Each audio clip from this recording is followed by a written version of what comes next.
келдік. Шақ гүлдермен, блестің гүлдері.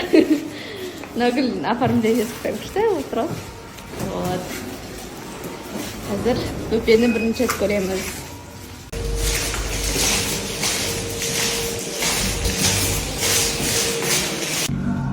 Мерейге гүлімізді алып, очеретті күтіп отырмыз. Мамалар кіріп кетті. 2 адамнан кіргізеді екен.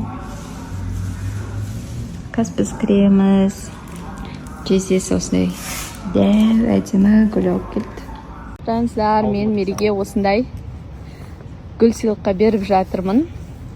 Елдің бәрі уже блесті білетін шығар деп па. Вот осындай әдемі гүлдер. Құттықтап қойсаңыздар болады. Барлықтарыңызға сәлем достар, мен сіздерге жақсы жаңалықтармен оралдым. Бірінші жақсы жаңалығым менің әпкем қызды болды. Соған Bless Flowers'тан гүлдер әкеле жатырмын. Ал екінші жақсы жаңалығым осы гүлдерге қатысты. Мен Bless Flowers'ın амбассадоры болдым. Bless Flowers әрдайым сіздердің қуаныштарыңызды бөлісуге дайын.